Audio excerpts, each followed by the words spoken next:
Muy bien. En transporte, pobre. Vamos allí. Hola, profe. Muy buenas, doña Ivana. Va a entrar. ¿Ya?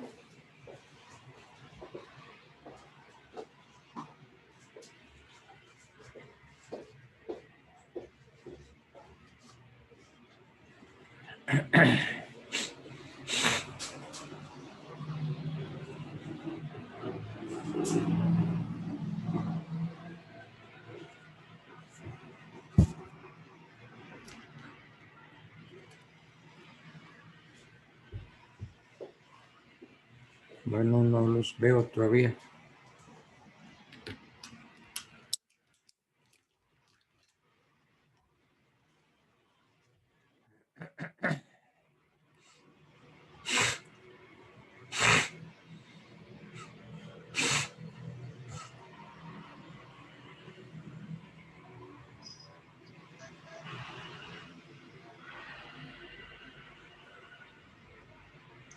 Ah, bueno, ahí vi a la primera, doña Laura Valentina Rivas Guerrero. ¿Sí me oyes bien, Valentina? Sí. Sí, señor.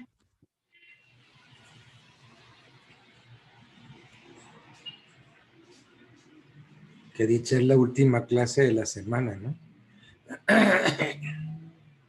Ya después de esto ya nos podemos ir a descansar. Y mañana es sábado. Ay, qué dicha. Un fin de semanita. Y el domingo, menos todavía. Bueno. Esperemos que vayan llegando, ¿no? A ver si.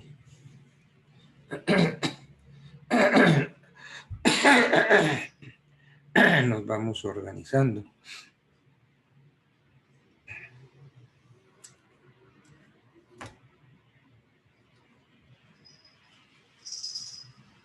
Abre el micrófono. Laura, abre el micrófono que está cerrado.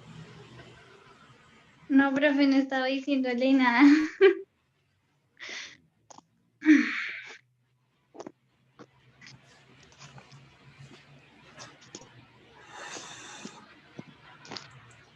A ver, Ivana Celet, Mauricio Salán, Paula Guerra. ¿Será que los podemos ir viendo? Ah, ahí está, doña Ivana Celet Guzmán. Caramba. El apellido Cadamani, ¿de dónde es? Abre el micrófono. Abre. Es del Líbano. Mi abuelo es libanés. Tu abuelo es libanés. Sí, toda mi familia por parte de mi abuelo materno es libanés. Pues, con razón tu figura, que no es así muy colombiana, que digamos, ¿cierto? No sé, profe, no sé. Sí, es como... No puede uno, no te ubica uno. No. Bueno, Paula Guerra, te quiero ver. Mauricio, Angie Lorena, John Navarro. Los quiero ver, no me pongan mi nombre, quiero verles la cara. John Navarro, Mauricio, Angie Lorena. ¿Dónde está Angie? ¿Dónde está Angie? Paula Guerra. Bueno, para ver si empezamos ya clase. Bueno, buenas noches, Paula Guerra, Angie Lorena, estoy bien. Bueno, Hola, profe, buenas noches. empecemos y los demás que vayan llegando. Vamos a ver, es importante que ustedes tengan idea. ¿Qué es la demanda?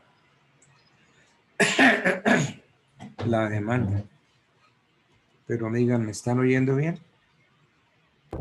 Sí, profe. Sí, señor. Sí, bueno. Mauricio, no lo veo. ¿Dónde anda usted?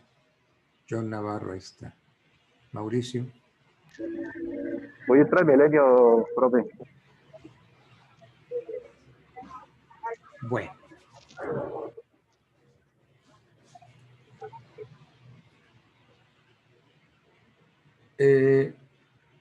La demanda es un acto de voluntad de alguien.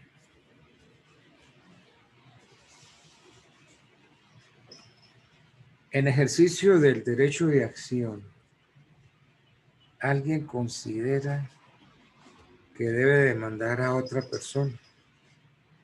Entonces, formula una pretensión, la demanda es una pretensión, y demanda en un juzgado buscando la tutela jurídica de su pretensión. Entonces, quien pretende, por eso dicen que el demandante es pretensor, quien pretende se llama demandante. Y quien enfrenta esa pretensión se va a llamar demandado. Entonces, la demanda es ese acto típico y ordinario por medio del cual se inicia un proceso.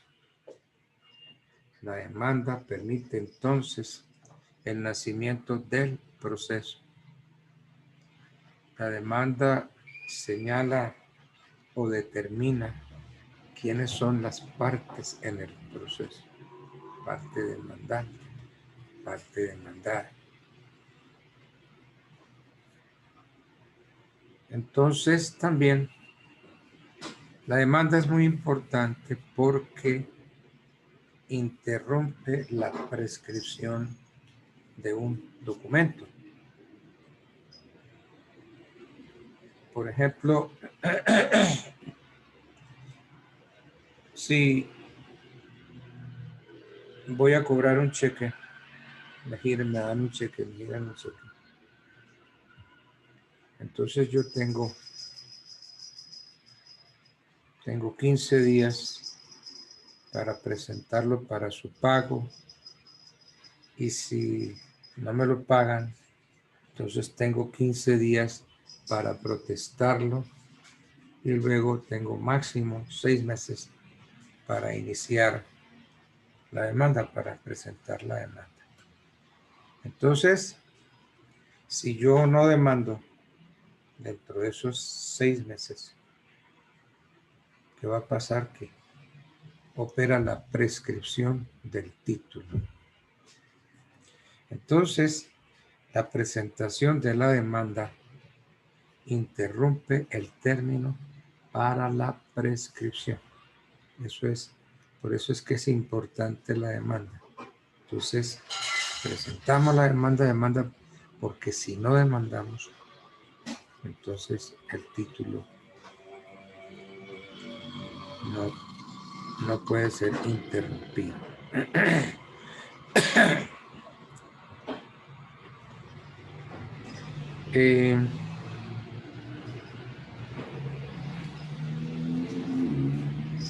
¿Cuándo hay proceso?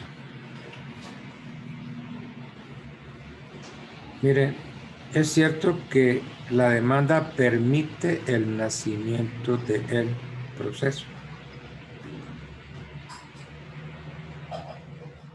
Y también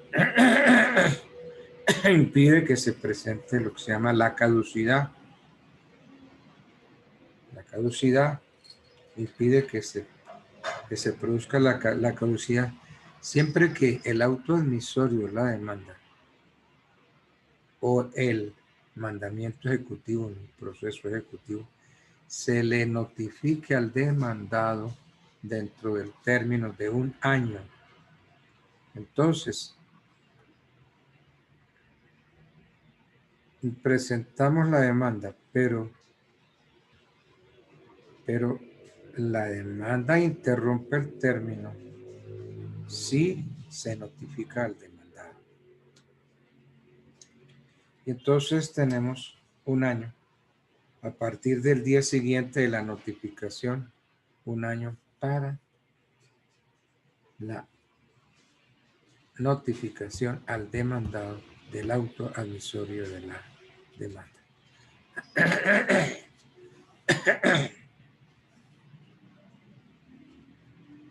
Entonces el proceso se inicia con la demanda. La demanda permite el nacimiento del proceso, señala o determina quiénes son las partes e interrumpe la prescripción. Y por eso es que es importante la demanda. Repito, la demanda permite el nacimiento del proceso, señala o determina quiénes son las partes, quién es el demandante, quién es el demandado o quiénes son los demandados, porque pueden ser varios. Interrumpe la prescripción del documento. Y también, si la demanda se notifica, tiene un año para notificarlo, si se notifica, pues interrumpe la caducidad, impide que se produzca la caducidad.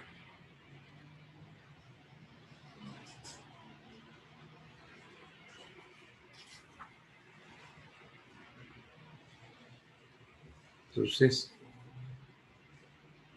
vamos a reducir esto último.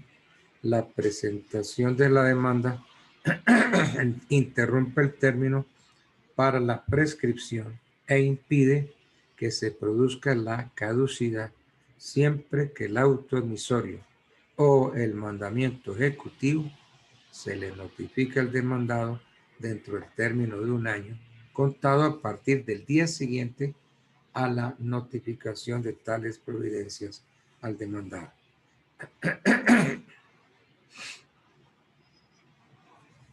Bueno, ¿qué requisitos necesita la demanda? La demanda con que se promueva todo proceso debe reunir unos requisitos. Esos son los requisitos consagrados en el artículo 82 del Código General del Proceso. Yo por aquí tengo el Código General del Proceso. Entonces podemos buscar el artículo 82 y leerlo a ver qué nos dice el artículo 82 del Código.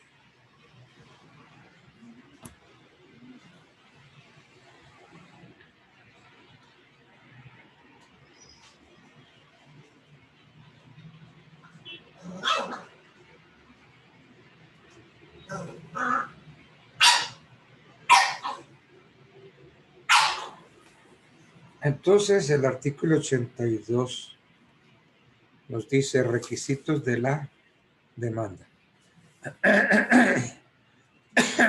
Son 11 requisitos.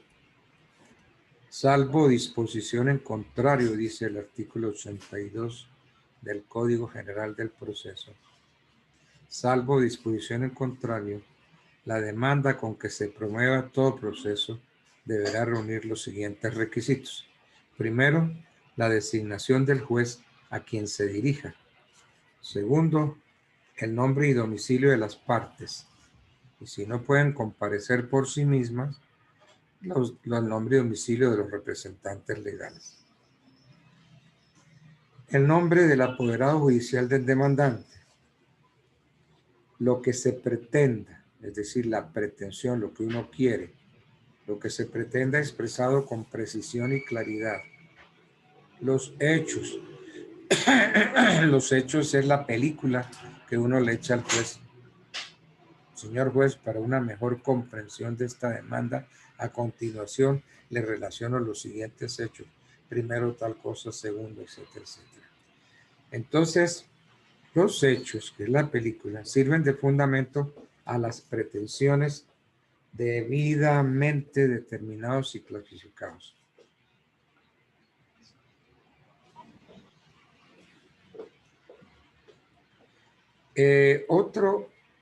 Otro requisito de la demanda se tiene que llevar la petición de las pruebas, las pruebas que uno quiere que se practiquen. Las peticiones, las pruebas que uno pretenda hacer valer en el proceso. El juramento estimatorio cuando sea necesario. El juramento estimatorio es la cuantía, el valor del proceso. Estimo esta demanda en 500 millones de pesos. La demanda debe llevar también los fundamentos de derecho.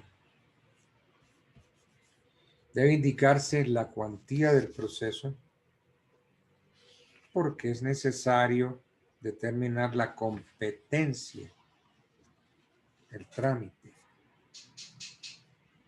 Debe llevar el lugar, la dirección física y electrónica que tengan o estén obligados a llevar donde las partes reciben notificaciones. Entonces, toca decirle, señor juez, el demandante recibe notificaciones en tal parte, el demandado las recibe en tal o cual parte.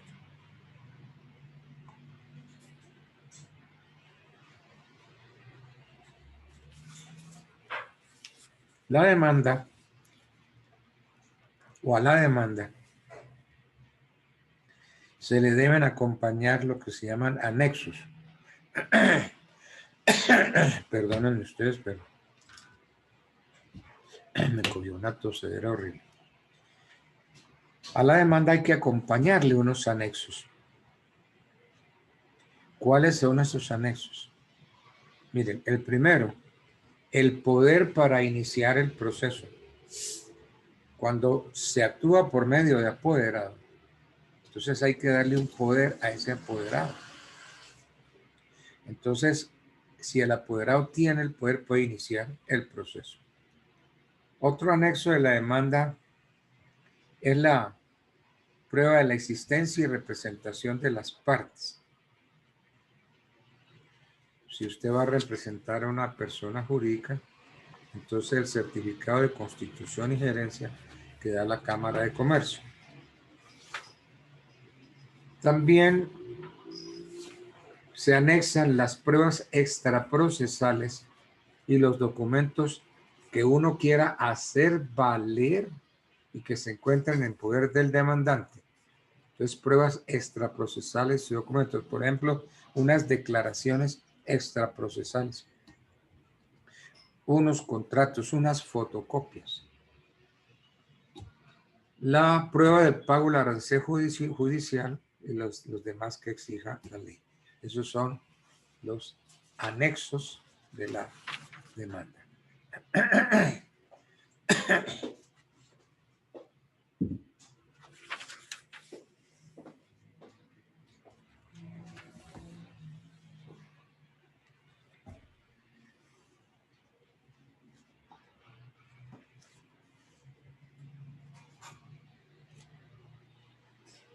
Ahora bien,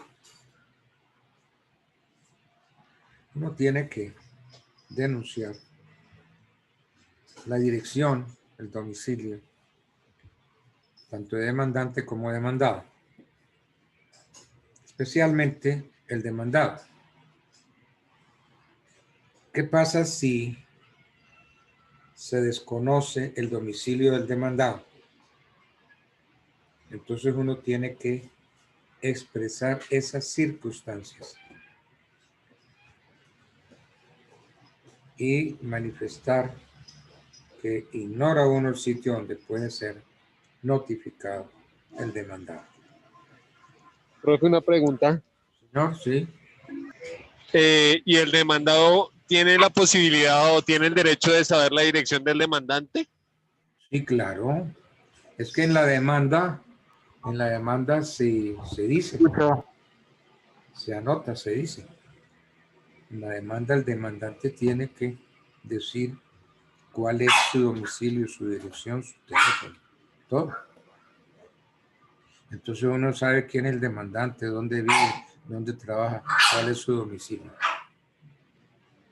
Bueno, Por eso, o sea, exactamente, el demandante puede tener la información del demandado, pero el demandado no tendría la posibilidad de saber quién fue el demandante ni dónde vive. sí, claro, porque al demandado le entregan la demanda. Pero ahí entraría como que una petición, digamos, al juez pidiendo la dirección de esta persona. No, no Si, hay digamos, la necesidad. persona no quiere darla, No hay necesidad. Es que está obligado el demandante a suministrar la dirección. yo quisiera hacer una pregunta, profe. Por ejemplo, dado el caso, el demandante no aparece, la familia es la que está como haciendo hacia el caso, y uno necesita saber cómo se encuentra el demandante, o sea, que la persona esté viva, esté bien para, digamos, llegar a una conciliación, pero la familia no quiere dar la dirección. ¿Uno qué tiene que hacer, profe? ¿Hacer una solicitud ante el juez Pues, para mire, para poder presenciar que la persona esté viva o algo? ¿O qué tendría que hacerse? pues muy importante, porque es que vean, en la demanda se debe denunciar eso. El demandante tiene que decir cuál es su domicilio. Tiene que indicarlo. Entonces el apoderado, el abogado, trabaja con un poder, pero ya en el poder se indica cuál es el domicilio del demandante. Entonces, el proceso tiene que iniciar porque hay un demandante. El proceso no puede iniciar sin demandante. O sea, Ahora, dado caso que, digamos, en las audiencias no aparezca esta persona ni en el proceso de conciliación, se podría decir, para acabar un caso, ¿ahí llegaría a haber alguna falla en el proceso? O... es que, a ver, antes de demandar, el demandante tiene que llamar a conciliar a su demandado, porque hay que llenar ese requisito. Eso se llama requisito de prejudicialidad. Para poder demandar, hay que llamar al demandado a una conciliación. Entonces, en esa conciliación, el demandante, el convocante, suministra sus datos, su dirección, todo, dirección, teléfono. Y entonces, eso no puede ser falso, ¿no? Eso tiene que ser verdadero. Y entonces, ¿qué pasa si en la conciliación uno quiere conciliar? Pues quien va a conciliar o quienes concilian son las partes, no los abogados. Los abogados pueden acompañar a las partes, Y de pero, hecho tengo entendido que pero no, que los abogados no pueden recibir lo que es dinero ni nada, ¿no? Ellos no pueden estar dentro de la conciliación en el momento, ¿no? Creo que ellos lo tienen prohibido. correcto, no pueden. O los únicos que participan de la conciliación son las partes. Ahora, nada obsta, no hay impedimento para que las partes vayan acompañados de sus apoderados, pero los apoderados no pueden intervenir en la conciliación. Puede llegar un momento en que se pida permiso, Ahí, perdóname, voy a consultar con mi abogado, y entonces se le concede ese permiso para que consulte esa, con el abogado. esa sería la pregunta, profe. Por ejemplo, la persona es mayor de edad, es de tercera edad, o sea, ya es una persona mayor. Y digamos, por ejemplo, la persona no se ha presentado a audiencia, no se ha presentado a nada. Pues entonces no llenan los requisitos de la prejudicialidad, entonces Exacto, pero no digamos, puede demandar. el ejemplo, el demandado ya se encuentra, digamos, compadeciendo frente a a un proceso, ya él se encuentra, digamos, en casa por cárcel, vendría a ser un ejemplo, y llegan a una conciliación, pero la contraparte dice que no, que, digamos, por ejemplo, la hermana, la tía de la persona que ya es mayor de edad dice, no, él no se va a presentar. Él no se va a presentar, esta persona no se va a presentar, pero entonces llegamos a la conciliación para que yo reciba el dinero. Obviamente esto tiene que estar autenticado frente a un notario, pero sin embargo tiene que estar presente la persona que fue el afectado, o sea, el demandante, Si en la o puede estar solamente la persona, no, o en la solamente puede estar la persona que tiene el poder. no, en la conciliación tienen que estar las partes, porque los que concilian son las partes. El abogado Y puede si esta estar persona ahí, no aparece, pues entonces no se llenó el requisito de prejudicialidad. pero la persona que literalmente necesita salir de casa por cárcel, que vendría a ser el demandado, ¿ahí qué haría? Porque si la persona no aparece, no responde y supuestamente la familiar es la que va a ir, el joven, ¿qué haría? O sea, ahí ya entraría una habeas corpus porque le está haciendo ilegal el proceso, o... Pero a ver, es que estamos hablando de una conciliación para poder iniciar un proceso. Es lo que yo estoy entendiendo. Entonces, para poder iniciar un proceso se necesita conciliar previamente. Porque es que la idea de la conciliación es precisamente evitar el proceso.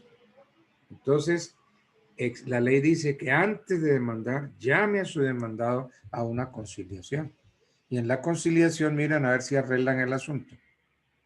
Entonces, ¿qué puede pasar? Que se convocaron para hoy a las 10 de la mañana. Póngale en el consultorio de la universidad. Y no se presentó el convocado. Entonces, ya se llenó el requisito de la prejudicialidad. Entonces, la persona interesada, el convocante, le dice a la universidad, deme una certificación de que el convocado no se presentó a conciliar. Entonces, cuando uno demanda, dice, señor juez, aquí le presento el certificado que me dio el consultorio jurídico de la universidad, donde consta que ese señor fue citado, fue convocado y no se presentó. Téngase por cumplido el requisito de la prejudicialidad y entonces el proceso continúa. Pero la prejudicialidad es importante, el requisito hay que cumplirlo. Ahora, si se necesita esa conciliación para efectos penales, pues entonces ahí está la excusa, es decir, quisimos conciliar, pero no se presentó la parte convocada. Que la conciliación realmente es para llenar el requisito de prejudicialidad, es decir, para poder demandar necesitamos primero conciliar. ¿Ok? Ok, profe, sí, señor. Bueno, Gracias. no, hombre. Bien, entonces, la demanda, pues decía yo que tiene unos anexos. Ya dijimos cuáles son: el poder para iniciar el proceso, la prueba de la existencia y representación legal de las partes, las pruebas extraprocesales que yo quiero aportar al proceso, los documentos que pretendo hacer valer, etc. Entonces viene cómo se debe presentar la demanda. La presentación de la demanda está regida por el artículo 89 del Código General del Proceso.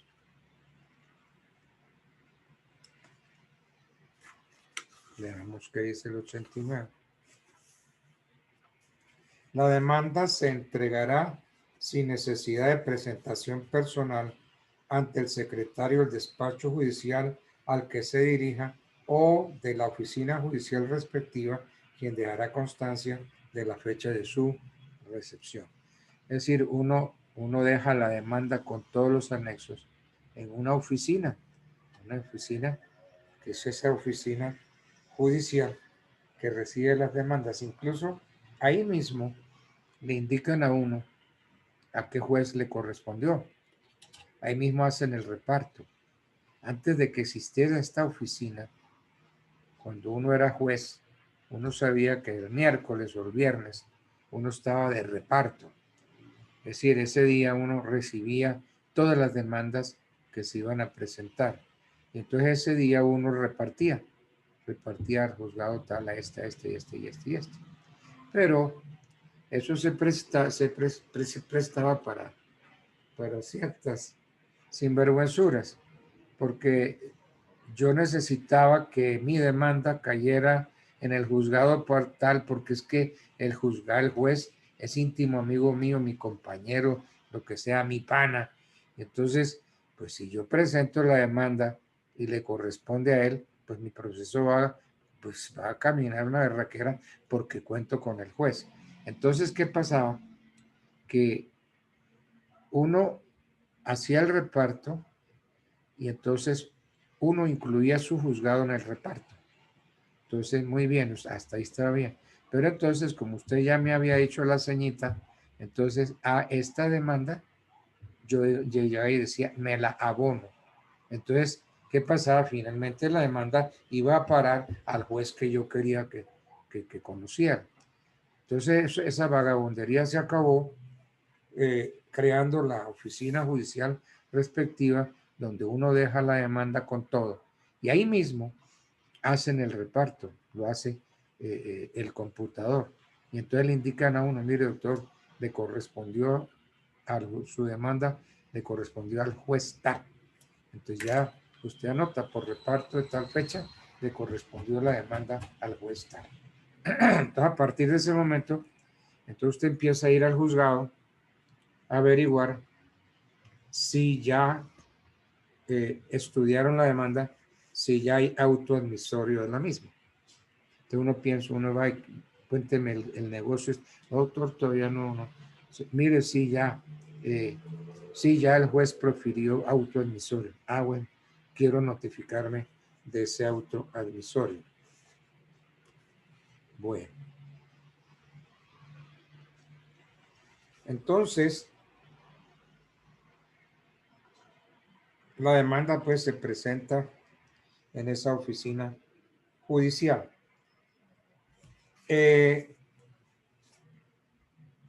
Antes se presentaba la demanda y uno hacía lo que se llamaba la presentación personal. Ya hoy no. Según el artículo 89, la demanda se entrega sin necesidad de presentación personal y ya se cumple con ese requisito. Es importante saber que con la demanda hay que anexar una copia de la demanda para el archivo del juzgado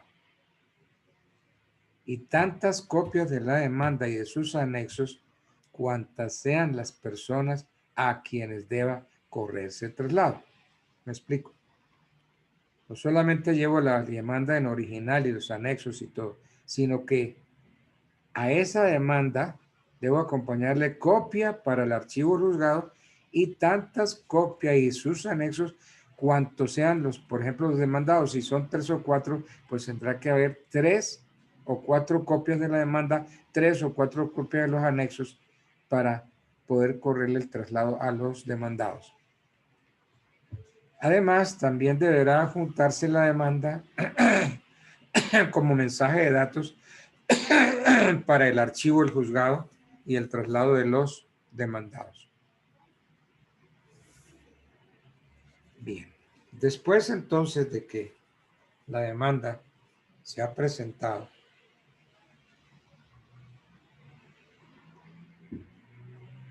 viene la admisión, la inadmisión o el rechazo de la demanda.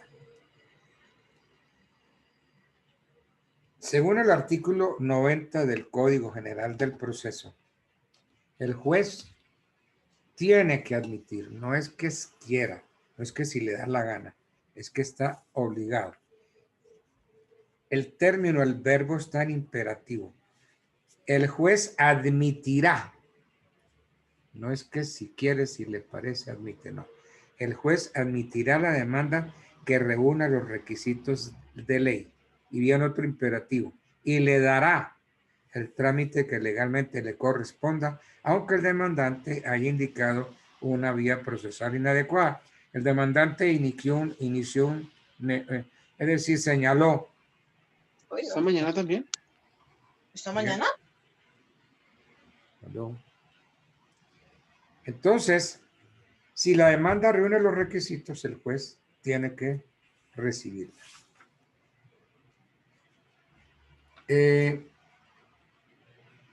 Ahí el juez estudia la demanda y entonces puede rechazarla. El juez puede rechazar la demanda si carece de jurisdicción, si no tiene competencia, si están vencidos los términos de caducidad. Entonces, puede rechazarla. También ahí el juez puede, claro, yo al nivel de ustedes no voy a ponerme a mirar a fondo todas estas circunstancias, porque es que realmente a ustedes no les obliga a conocer el procedimiento como tienen que conocerlo los estudiantes de Derecho. Ustedes, importantes que sí tengan una noción y un conocimiento más o menos bueno de lo que es el derecho procesal. Entonces, también el juez puede declarar inadmisible la demanda.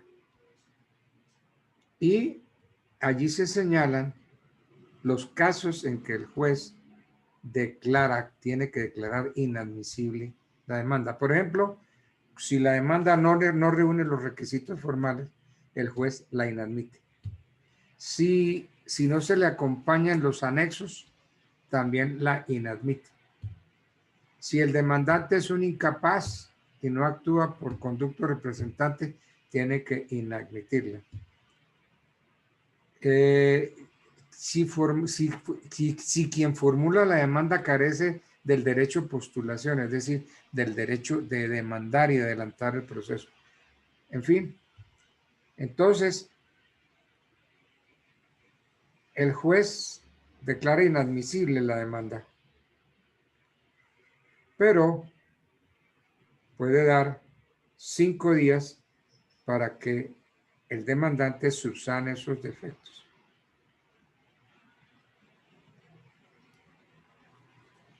Bueno.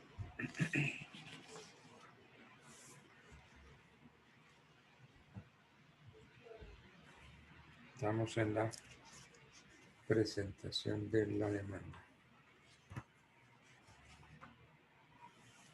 Admisión, inadmisión y rechazo. Profe, una pregunta. Dígame.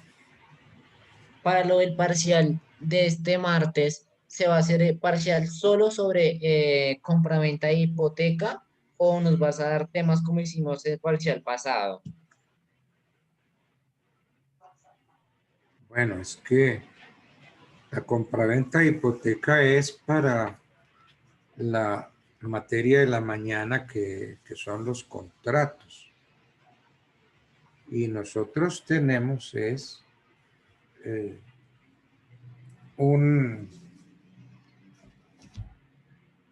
una mezcla de teoría general con el procedimiento. Ahora sí me mató usted a mí. Ah, ok, porque es que lo que pasa es que nos habían informado que el parcial pues iba a ser sobre compraventa e hipoteca, entonces teníamos esa duda porque pues ese tema todavía no lo hemos visto, No, pues claro que entonces no. ¿Y quién les dijo eso? que tú le informaste a Alexandra. Pero no sé, Alexandra es del curso de la mañana o del curso de la noche. No, del curso de la noche, que tú le informaste, es que el día que yo no pude asistir, el martes pasado. Entonces, el curso de la noche están viendo, los de la noche son criminalística, ¿no? Así. Sí, sí, señor. Bueno, entonces la materia que ven ustedes no es contratos. La materia que ustedes ven es la teoría general y el derecho procesal. O sea que este martes no habría formación, profe. Entonces, profe, entonces tú nos darías los temas esta noche y nos los repartimos y los preparamos el fin de semana. Es que O ahí nos realmente es que no confundimos. tenemos, o No. realmente es que no tenemos exposición. Yo no tengo ahorita tiempo para ponerme a mirar todos los temas que hemos visto a lo largo de este curso.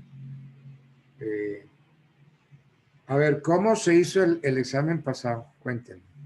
El examen pasado habíamos tenido ¿qué? Digamos, como la primera parte fue como tipo de la historia del derecho, código penal, código civil, todo ese tema. Entonces lo que hicimos fue como el tema visto en cada clase, digamos, salieron 15, 16 temas, y esos 15, 16 temas, no recuerdo, nos los repartimos en los 3 grupos que salieron. Entonces los 3 grupos que salieron escogieron 4 temas, por ejemplo. Y esos cuatro temas se los explicamos a usted y pues usted nos hacía preguntas. Correcto. Entonces yo hice preguntas sobre los temas que ustedes estudiaron. ¿Sí? Yo no me puse a sacar preguntas de toda la materia, no. Sí, Sino profe. yo respeté lo que convinimos. Entonces yo hice O sea, preguntas O sobre... sea, de pronto lo que hay es un error, profe, porque si nos dijeron que el primero había una evaluación de algo que no hemos visto, tal vez es porque la evaluación no es para nosotros, ¿no?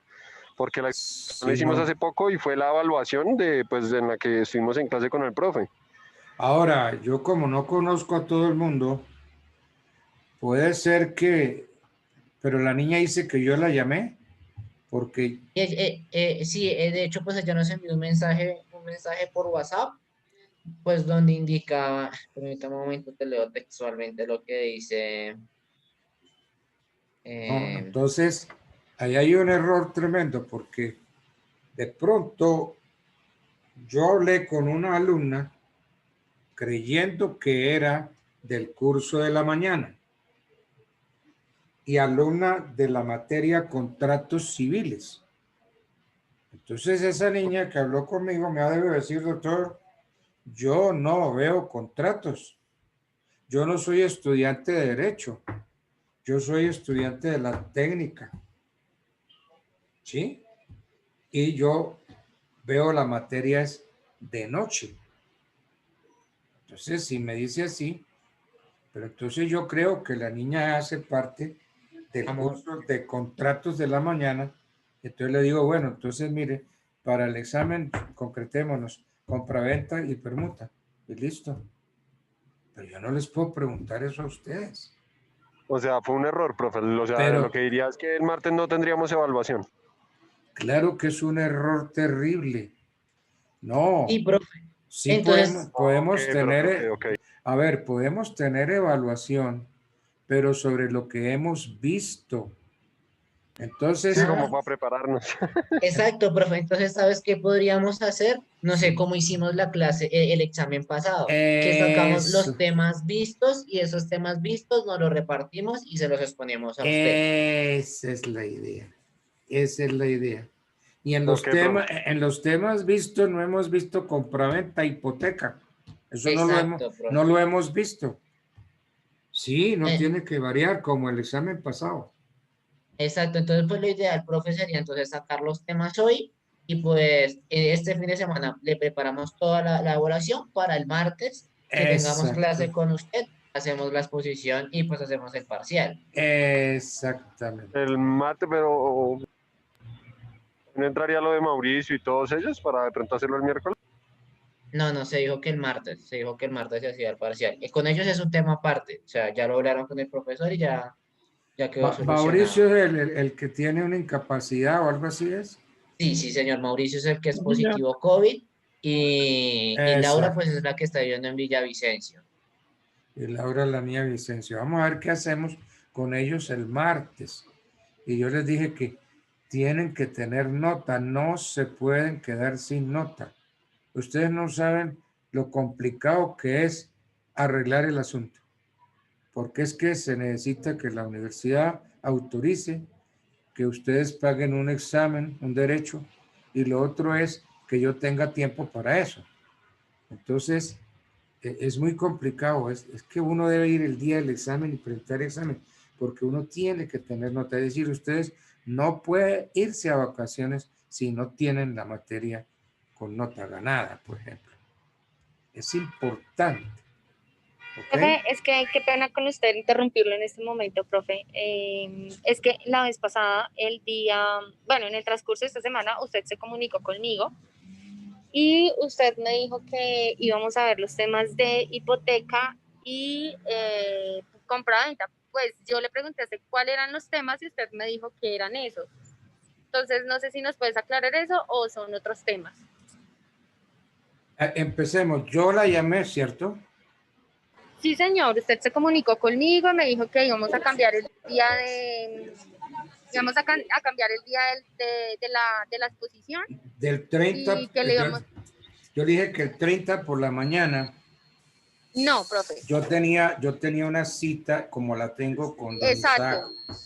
Exacto, su merced me dijo eso, pero en este caso por eso yo le pregunté y le recalqué a su merced y su merced me dijo, no, vamos a ver tales temas. Pues yo, la verdad, yo sí que extrañaba porque los temas no me parece que tengan que ver con el tema de lo que estamos viendo. Pero a ver, aclaremos qué fue lo que usted me recalcó, porque si usted me dice, mire doctor, yo no soy alumna de contratos, yo ya entiendo. Profe, usted me dijo en este caso que usted me dijo, ay, hablo con Alexandra. Yo le dije, sí, profe, yo le dije, profesor Altamar, ¿cómo está? Esto y lo otro. Usted me dijo, bien, Alexandra, es para cambiar los temas, para indicarle a usted que vamos a hacer la exposición el día primero, lo vamos a cambiar porque yo el 30 tengo que hacer algo. Eso fue lo que usted me dijo en las horas de la mañana. Y en las horas, y su merced dijo, y en las horas de la tarde tengo que hacer otra cosa.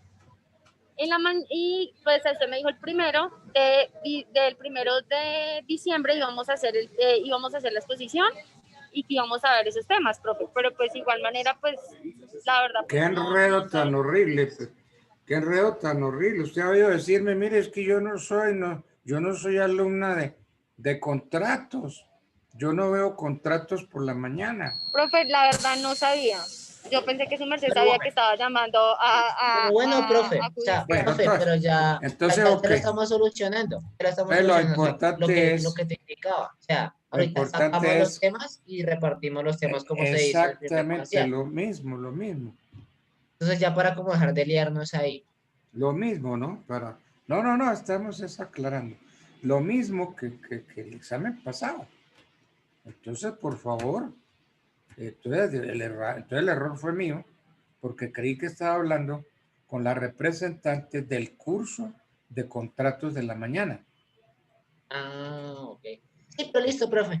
Entonces ahorita sacar los temas y nos los repartimos y listo. Exacto. Y esa es la exposición sin ningún lío. Entonces el martes empezamos a hacer la exposición, a ver si el martes pasan todos. Y si Exacto, profe. y si no alcanzamos el martes, entonces el miércoles continuamos así en forma virtual. Vale, ¿Okay? profe. Y también vamos a ver cómo hacemos con con el que está incapacitado y con la niña de Villavicencio. Porque mi consejo es que no se queden sin nota. Eso es un problema después. El alumno que se queda sin nota. ¿Qué lío es para que vuelva a arreglar ese asunto? No, profe, yo le presento lo que usted me diga, se lo expongo pues el miércoles o el mismo martes en una videollamada, si le parece. Bueno, listo. Entonces el martes resolvemos el problema de los dos. Y el resto del curso el martes. ¿Ok? Bueno. Ok, profe, gracias. Bueno, bien. Entonces, cuando un juez admite la demanda, tiene que hacer algo. Admite la demanda que reúna los requisitos legales. Le da el trámite que corresponda. Pero debe correr traslado, lo que se llama correr traslado de la demanda. Es decir, el auto admisorio de la demanda se le notifica al demandado. Entonces, el traslado se surte mediante la notificación personal del auto admisorio. ¿Para qué? Para que conteste la demanda. ¿Cómo se da uno cuenta de que está uno demandado? Cuando lo notifican.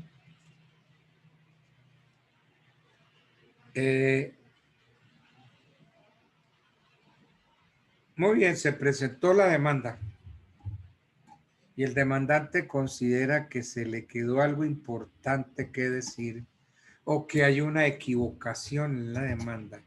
El caso es que hay que corregir la demanda. Eso se puede hacer por una vez. Eso se llama sustitución o retiro de la demanda. Pero para poder sustituir o retirarle la demanda es necesario que el auto que admitió la demanda no se haya notificado. Porque si ya se notificó, no se puede retirar la demanda porque ya está trabada la relación jurídico-procesal. Entonces, mientras que el auto que admite la demanda no se haya notificado a ninguno de los demandantes, el demandante podrá, a ninguno de los demandados, perdón, repito, mientras el auto que admite la demanda no se haya notificado a ninguno de los demandados, el demandante puede sustituirla las veces que quiera e incluso la puede retirar. Entonces, el demandante podrá retirar la demanda mientras no se haya notificado el autoadmisor. Muy bien. Entonces, ¿para qué se retira? Como tiene problemas la demanda, entonces puede haber corrección, puede haber aclaración, puede haber reforma de la demanda. Entonces, el demandante puede corregir, puede aclarar, puede reformar la demanda en cualquier momento. El demandante podrá corregir, aclarar o reformar la demanda en cualquier momento, desde su presentación personal. Pero, vuelvo y repito, esto podrá hacerlo mientras la demanda no haya sido notificada, porque si ya fue notificada ya no se puede hacer todo esto que estamos hablando. Entonces, el demandante, aclaremos ya bien todo, el demandante podrá corregir, aclarar o reformar la demanda en cualquier momento, desde su presentación y, ojo, hasta antes del señalamiento de la audiencia inicial. Es el complemento. La reforma de la demanda procede por una sola vez, conforme a unas reglas precisas, que no vamos a mirarlas. Importante es saber que el demandante puede corregir, aclarar y reformar la demanda, pero solamente una vez. Puede reformar la demanda una sola vez. Viene entonces lo que se llama contestación de la demanda. El primer acto procesal del demandado es precisamente la contestación de la demanda. El primer acto procesal del demandado corresponde a la contestación de la demanda. Esto se hace en virtud o en ejercicio del derecho de defensa. Entonces, la contestación se hace en virtud del derecho de defensa, que es lo que le permite la Constitución en el artículo 29. Déjenme ver si yo alcanzo. A ver si yo tengo por aquí la Constitución. Excúsenme.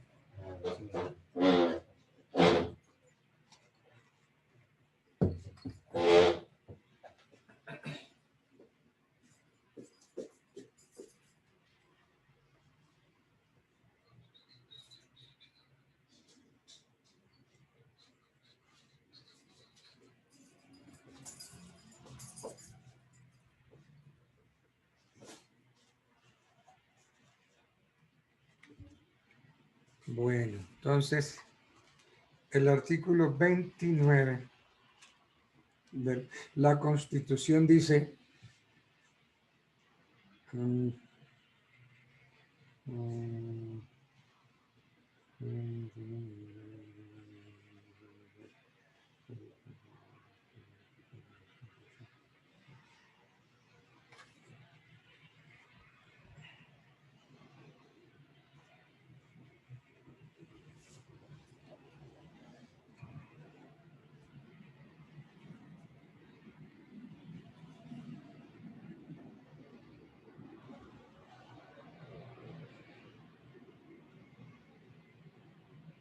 aquí. El artículo 29 dice en el inciso segundo, tercero, cuarto. Toda persona se presume inocente mientras no se le haya declarado judicialmente culpable. Quien sea sindicado tiene derecho a la defensa y a la asistencia de un abogado escogido por él o de oficio, porque si la persona no tiene plata para pagar un abogado, entonces el Estado le tiene que poner un abogado, porque si no, se violaría el derecho de defensa del demandado. Entonces, aquí está en el artículo 29, se consagra el legítimo derecho a la defensa. Entonces, el primer acto procesal del demandado corresponde a la contestación de la demanda que se ejerce en virtud del derecho de defensa que le permite la Constitución Nacional en el artículo 29. Ahora bien, ¿está uno obligado a contestar la demanda? Pues realmente no está uno obligado, pero si no contesta uno la demanda, entra uno o comete uno un indicio grave de responsabilidad en su contra. Entonces, la falta de contestación de la demanda o una contestación deficiente va a traer indicio grave de responsabilidad. Trae una carga procesal, o sea, un indicio grave de responsabilidad en su contra, como lo dispone el artículo 97 del Código General del Proceso.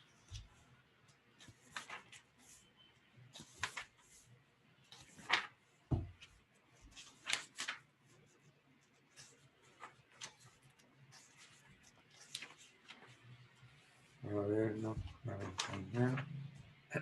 Falta de contestación o contestación deficiente de la demanda. La falta de contestación de la demanda o de pronunciamiento expreso sobre los hechos y pretensiones de ella, o las afirmaciones o negaciones contrarias a la realidad, harán presumir ciertos los hechos susceptibles de confesión contenidos en la demanda, salvo que la ley le atribuya otro efecto. Entonces, ¿qué pasa? Que si uno no contesta la demanda, el juez presume que son ciertos los hechos. Entonces, es un indicio grave de responsabilidad en su contra, no contestar. ¿Por qué? Porque inmediatamente se presumen ciertos los hechos de la demanda. La falta de contestación de la demanda o de un pronunciamiento expreso sobre los hechos y las pretensiones harán presumir ciertos los hechos susceptibles de confesión. La contestación de la demanda tiene unos requisitos que están en el artículo 96 del Código General. El nombre del demandado, el domicilio, el del representante legal, pronunciamiento expreso sobre las pretensiones y sobre los hechos de la demanda, en fin. Y así un montón de requisitos. Ahora, uno puede contestar la demanda aceptando los hechos.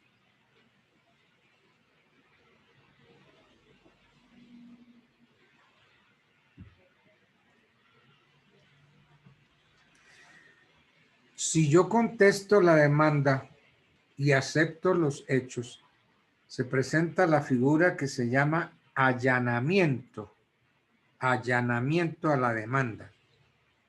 Allanarse consiste en aceptar por parte del demandado los hechos y las pretensiones de la demanda. Entonces, En cualquier momento, yo puedo allanarme expresamente a la demanda.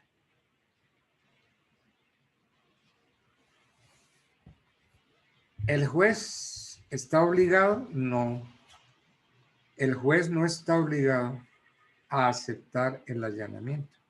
El juez puede rechazar el allanamiento y decretar pruebas de oficio, porque es que de pronto hay una manguala, un fraude entre el demandado y el demandante, y entonces el demandado acepta los hechos. Entonces el juez se da cuenta de eso, entonces el juez puede rechazar el allanamiento. Miren, hace algunos años, cuando uno iniciaba un proceso de divorcio, bueno, existían las mismas causales de hoy. Para iniciar un divorcio se necesita demostrar una de las causales contempladas en el artículo 154 del Código Civil. Pero no teníamos el mutuo consentimiento. El mutuo consentimiento no se tenía en esa época como causal para divorcio. Entonces, ¿cómo hacíamos para conseguir el divorcio? Resulta que ni el esposo a la esposa, ni la esposa a la esposa podía probarle nada, no podía probarle ninguna de las causales del artículo 154. Cojamos el código.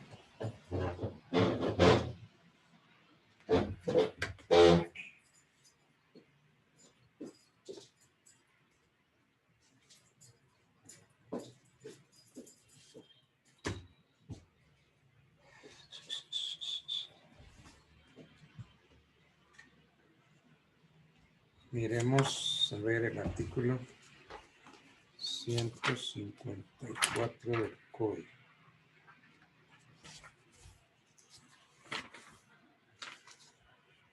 El 154 trae causas del divorcio. Entonces allí se tienen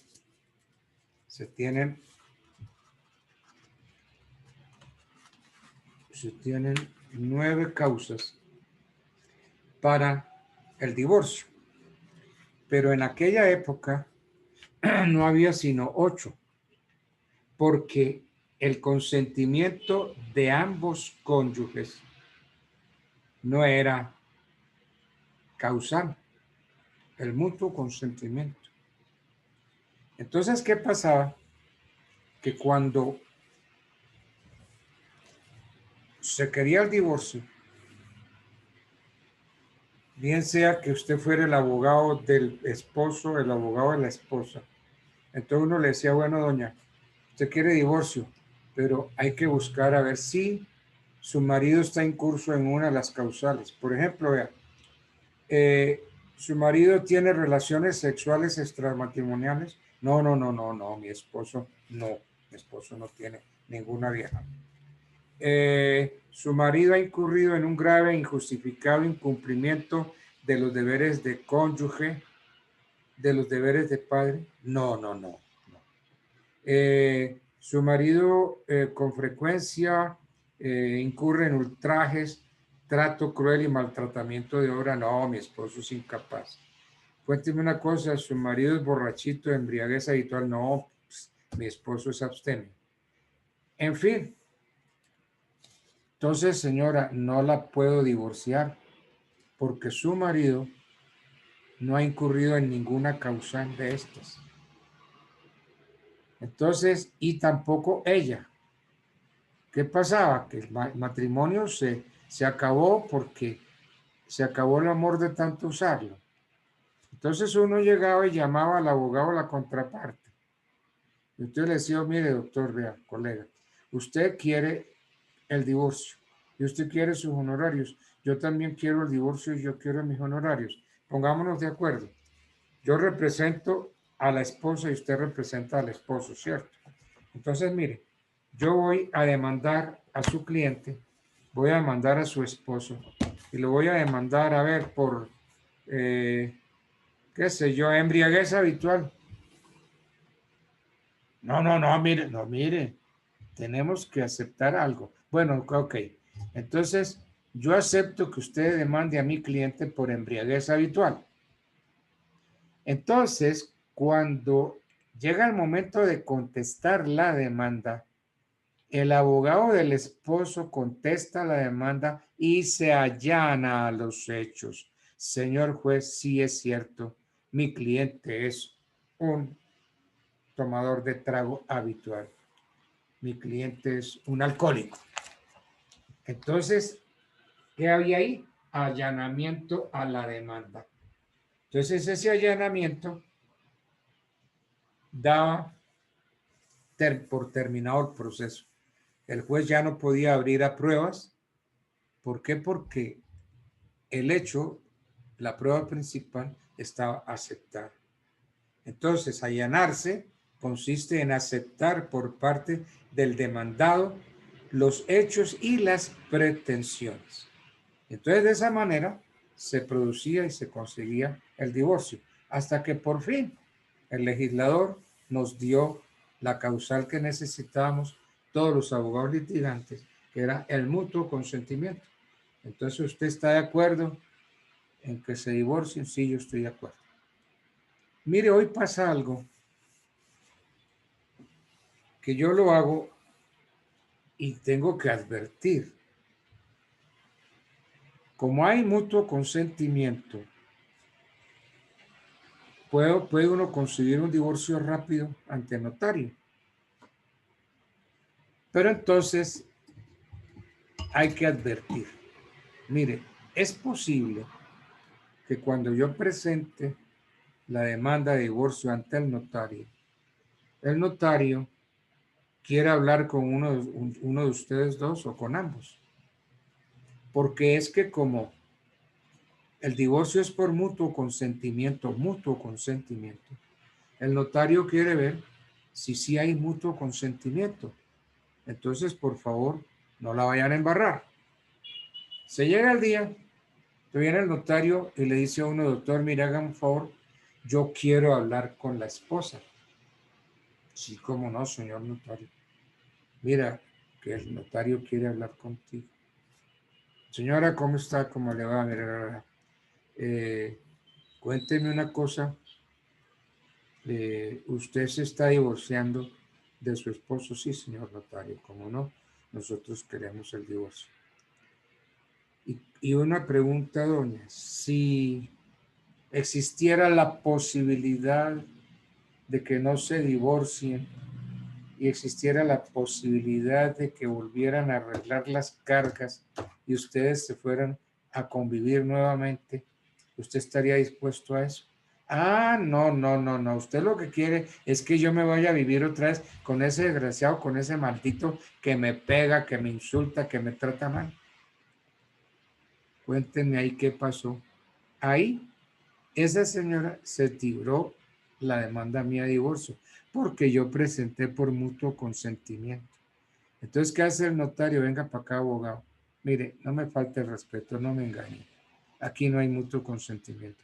Vaya y presenten un proceso contencioso de divorcio y prueben la causal que quieran imputarse. Pero aquí, en mi notaría, no hay mutuo consentimiento, no los puedo divorciar.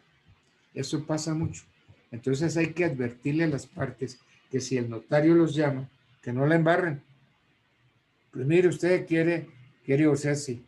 Dígame una cosa, ¿usted estaría en condiciones de volver a vivir? Mire, mi mujer y yo quedamos como de muy buenos amigos, nos apreciamos, nos queremos mucho, tenemos los hijos, eso nos amarra, pero la verdad, señor notario, es que se acabó el amor de tanto usarlo. No, yo no quisiera convivir con ella. Mire, señor notario, no, la verdad es que yo no quisiera volver a vivir con mi esposo. No es por nada, pero es que, no, ya, no sé, ya yo estoy aburrida, ¿sí? De una excusa así, pero no de la sensación de que están agarrados de las mechas y que lo que ustedes quieren es un divorcio express. porque el notario no se presta para eso. Bueno, entonces el allanamiento a la demanda es una de las figuras que vale la pena que ustedes conozcan. Bueno, entonces los jueces hablan a través de autos y sentencias. Es importante saber que ninguna providencia de las que profiere el juez, o sea, un auto, una sentencia, ninguna providencia produce efectos si no se notifica. Entonces, las providencias judiciales se harán saber a las partes y a los demás interesados por medio de notificaciones. Entonces, ninguna providencia, esa es la norma, la consecuencia de todo esto, ninguna providencia producirá efectos antes de haberse notificado. Entonces, para que el auto produzca efectos, se requiere notificación. Para que la sentencia produzca efectos, se requiere notificación. Entonces, es bueno saber cuántas clases de notificaciones hay. Entonces, las notificaciones pueden ser personales, por estado, por edicto, y pueden notificarse en audiencias o diligencias. Puede notificarse por aviso. Y hay una notificación que se llama conducta concluyente. Cuando uno da a entender de que conoce ciertas piezas del proceso, cuando uno da a entender que uno conoce que está demandado en un proceso, entonces viene el juez y lo notifica a uno. Entonces uno queda notificado porque su conducta lo indicó, que usted conocía el proceso. Entonces, no se presentó a notificarse porque no le dio la gana, pero usted sabía que había un proceso en su contra. Entonces lo dan notificado por conducta concluyente. La notificación más corriente de las providencias es la notificación personal. Porque es que el auto admisorio o el mandamiento de pago o el mandamiento ejecutivo debe notificarse personalmente al demandado. También se notifica a los terceros y a los funcionarios públicos. ¿Cómo es el procedimiento para la práctica de una notificación personal? La parte interesada, que va a ser el demandante, le solicita al secretario que se efectúe la notificación. Y entonces, el secretario, sin necesidad de ningún auto que lo ordene, remite en un plazo máximo de 5 días una comunicación al demandado, por ejemplo, una comunicación a quien debe ser notificado. Y entonces, en esa le informa sobre la existencia del proceso, su naturaleza, la fecha de la providencia que se va a notificar. Y entonces lo invita a que comparezca al juzgado a recibir notificación dentro de los 5 días siguientes a la fecha de la solicitud. Ahora, si la comunicación para que comparezca a notificarse debe ser entregada en un municipio distinto de Bogotá, por ejemplo, el término para comparecer será de 10 días. Y si la persona está fuera de Colombia, entonces de 30 días. Ahora bien, puede suceder que el secretario no envíe la comunicación en los 5 días señalados, esos 5 días que veíamos. Entonces, la comunicación puede ser remitida directamente por la parte interesada, en la notificación. Entonces, esa comunicación se le envía a la dirección que hubiere sido informada al juez como lugar de habitación o de trabajo del demandado.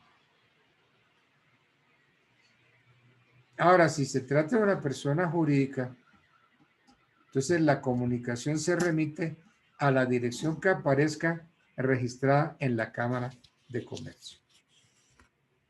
Muy bien, eso es para la notificación personal.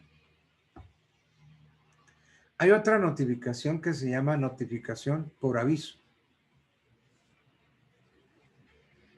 Cuando no se pueda hacer la notificación personal del auto admisorio de la demanda o del mandamiento ejecutivo, si no se puede hacer la notificación personal del auto admisorio de la demanda o del mandamiento ejecutivo al demandado, se hará por medio de un aviso.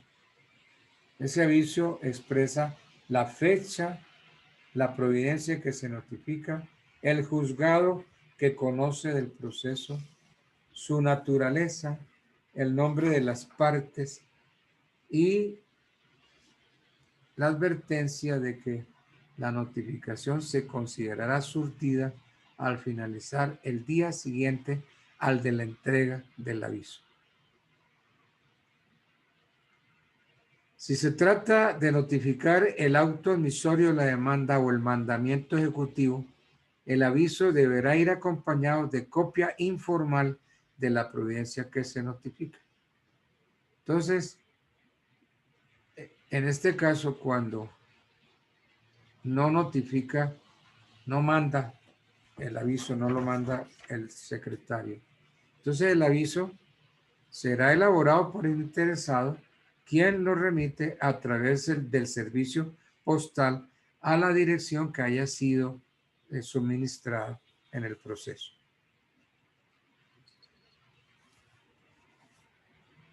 Sucede a veces que el demandante, el interesado, manifieste que ignora el lugar donde puede ser notificado el demandado. Entonces, si se ignora la dirección, el lugar donde puede ser notificado el demandado, entonces se pide el emplazamiento. El emplazamiento. El emplazamiento es que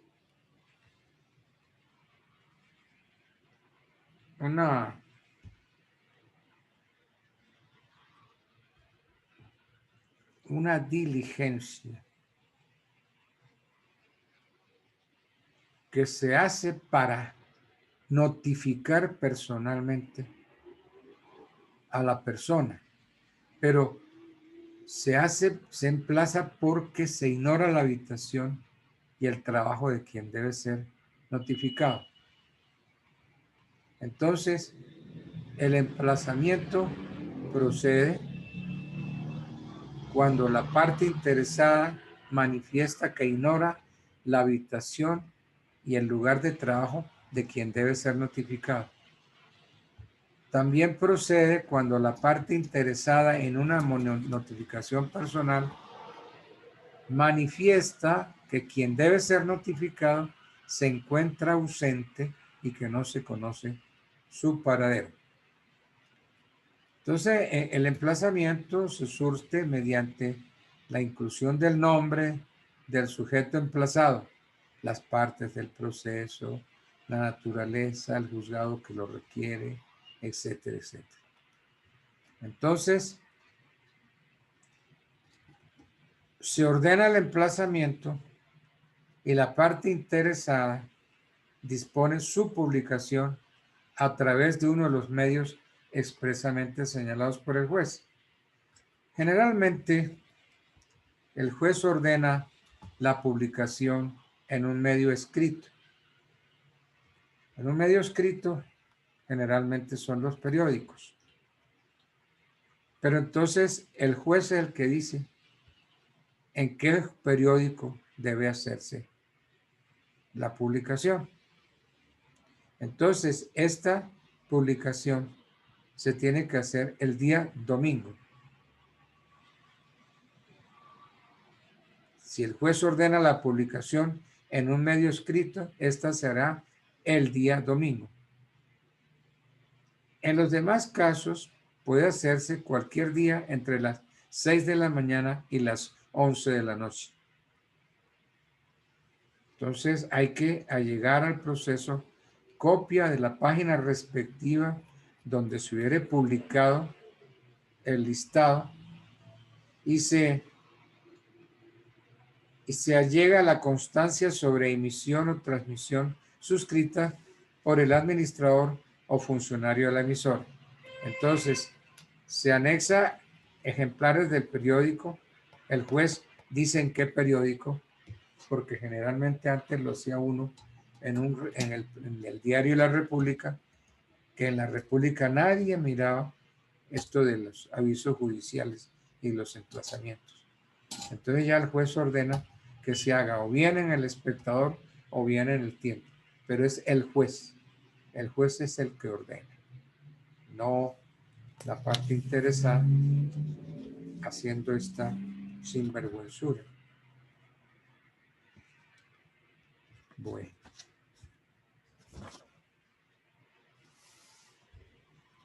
Entonces queda uno notificado por aviso.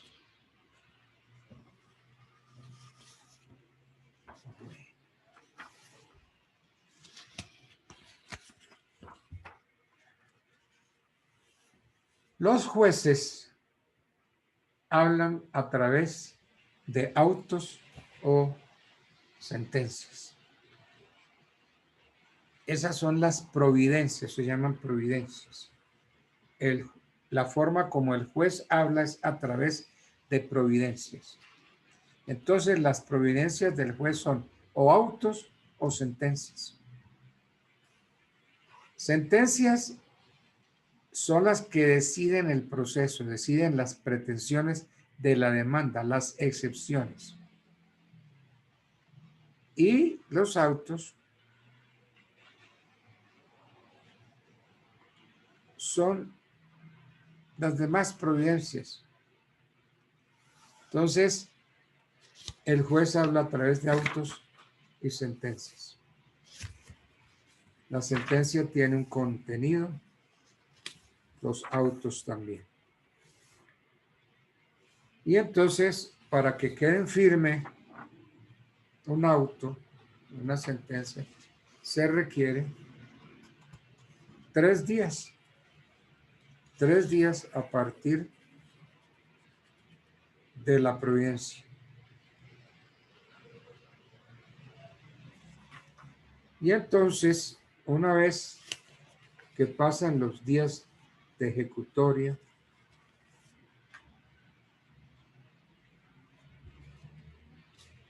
las providencias proferidas en audiencia adquieren ejecutoria una vez queden notificadas si no son impugnadas. Entonces, la ejecutoria, cuando ya el auto queda ejecutoriado, cuando la sentencia queda ejecutoriada, dice uno que hace tránsito a cosa juzgada.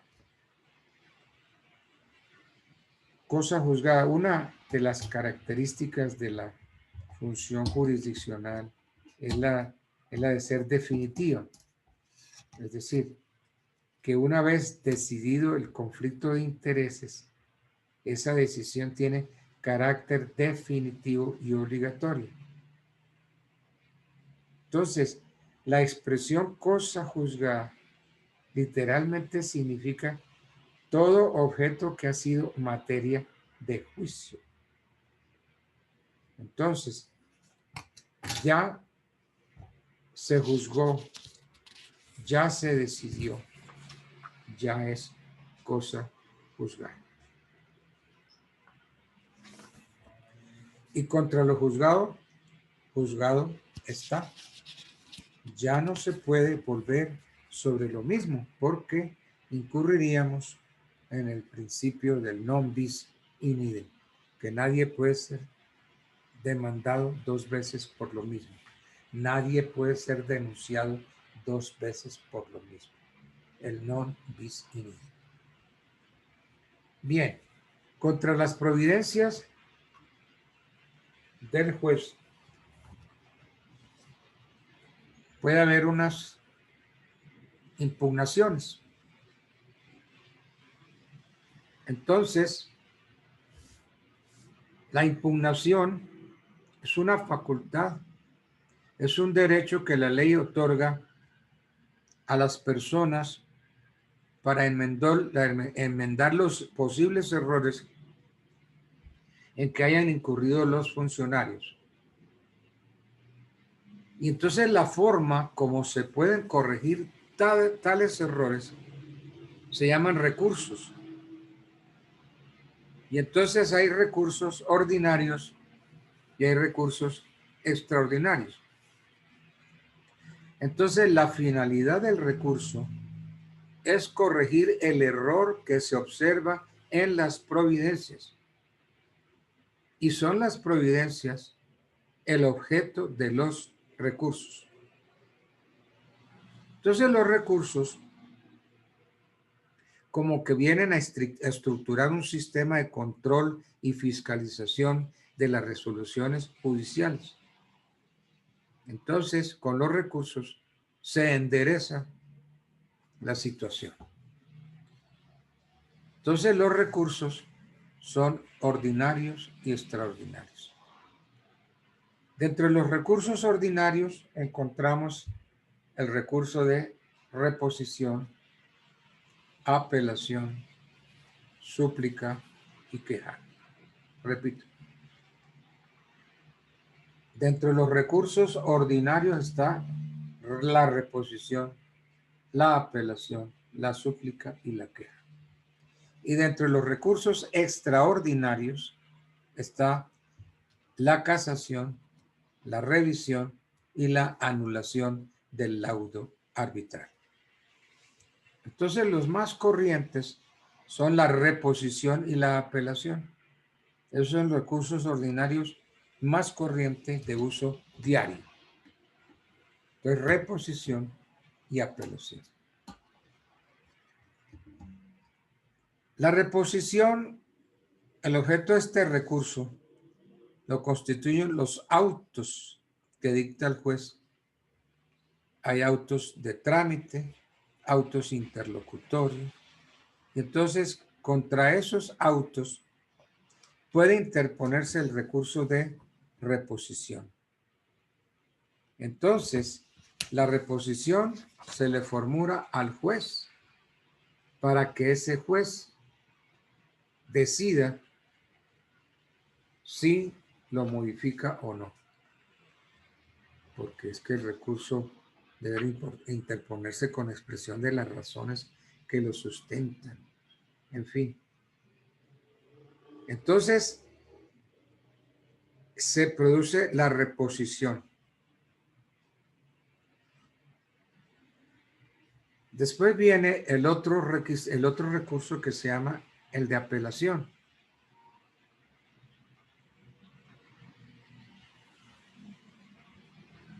Entonces se apela de un auto.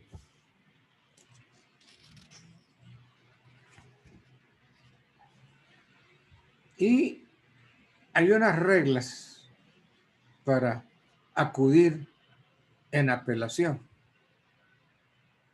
Entonces, pues, no nos vamos a meter a ver eso porque eso ya es de derecho. Ustedes basta con que sepan cuáles son las providencias y que las providencias pueden ser objeto de apelación, de reposición y apelación.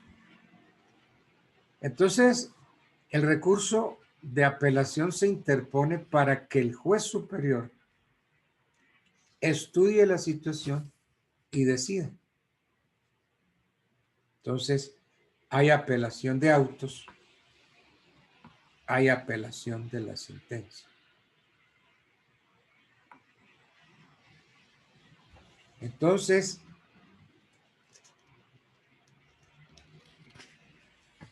se hace la apelación y viene algo que se llaman efectos.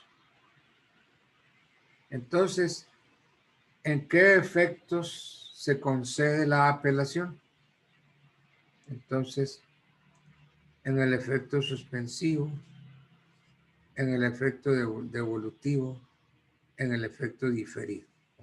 Son tres los efectos: suspensivo, devolutivo y diferido. Y entonces cada sentencia tiene su efecto. Por ejemplo, a ver.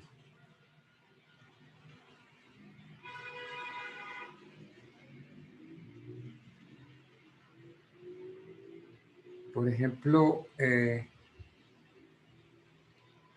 el efecto suspensivo, la apelación de las sentencias que versen, por ejemplo, sobre el estado civil de las personas.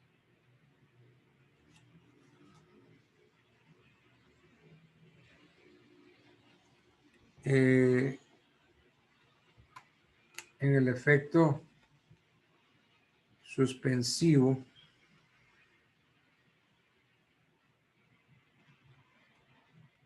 por ejemplo, si se trata de sentencia, la competencia del juez de primera instancia se suspende desde la ejecutoria del auto que la concede hasta que se notifique el de obedecimiento a lo resuelto por el superior. En fin, para ustedes lo importante es que la apelación tiene tres efectos. La apelación se concede en el efecto suspensivo, en el efecto diferido y en el efecto devolutivo. Y entonces, el juez decide la apelación y decidida la apelación va al juez superior, ¿no? Decidida la apelación y devuelto el expediente al juez inferior, este juez inferior dicta un auto de obedecimiento a lo resuelto por el superior y en la misma providencia dispone lo pertinente para su cumplimiento. Y entonces así se procede con la apelación. Yo decía que los recursos ordinarios son reposición, apelación, súplica y queja.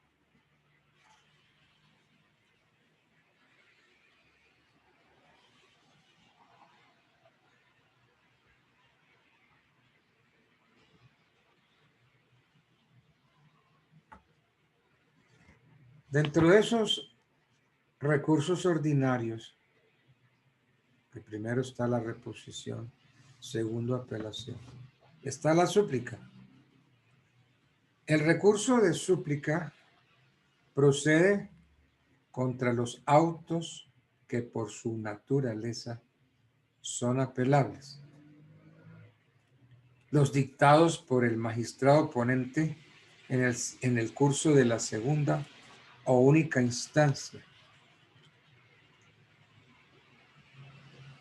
En fin, ese recurso se interpone contra esas providencias. Después viene el recurso de queja.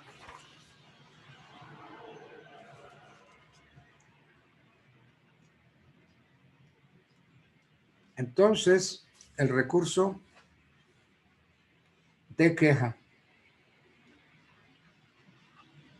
procede cuando el juez de primera instancia deniega el recurso de apelación o de pronto lo concede en un efecto diferente que al que ha debido concederlo. En fin, o cuando se deniega el recurso de casación, se puede acudir en recurso de queja. Entonces, cuando el juez de primera instancia deniega el recurso de apelación, el recurrente puede interponer el de queja para que el superior se lo conceda si fuere procedente. Y el mismo recurso de queja procede cuando se deniega el de casación. Después vienen los recursos extraordinarios. El recurso más famoso es el recurso de casación. Y yo creo que no, si alcanzamos a verlo, ¿no? La casación. Profe, Señor. qué pena. ¿Será que podemos ya repartir los temas? Que ya quedan 20 minutos de clase. Ah, bueno, entonces hagamos una cosa. Para repartir los temas ustedes no me necesitan. Entonces, háganlo ustedes y entonces el martes, que nos reunimos personalmente, yo digo, ¿cuáles son los grupos? Usted me dice, los grupos son esto y esto y esto. ¿Qué grupo va a pasar de primero? Este. Y entonces yo pregunto, ¿y cuáles son los temas de ustedes? Entonces ahí mismo me dicen nuestro tema, vamos a hablar de esto. Y entonces empiezan a exponerlo. El tema ya yo, como ustedes me dicen cuál es el tema, yo estoy en la obligación de conocer eso previamente. Y entonces empiezo a hacer las preguntas que vayan surgiendo de la exposición. Sí hay que hacerla, porque a veces las exposiciones son tan completas que realmente no hay necesidad de hacer preguntas. Entonces, este curso sigue siendo como de unos, ¿qué? De unos 15 por ahí. Somos 12, profe, 12 estudiantes. ¿12? Sí, señor. No, pues eso 12. 12 sí lo sacamos el martes. Sí, sí, señor. Y pues 10 serían presencial y pues las 2 personas que estarían virtual, pues por condiciones de ellos no podrían asistir. Correcto. Entonces, si Dios no dispone otra cosa, el martes en forma presencial haremos el asunto. Pero el lunes nos volvemos a ver, ¿cierto? O el lunes, No, señor. El lunes nosotros tenemos clase presencial con la doctora.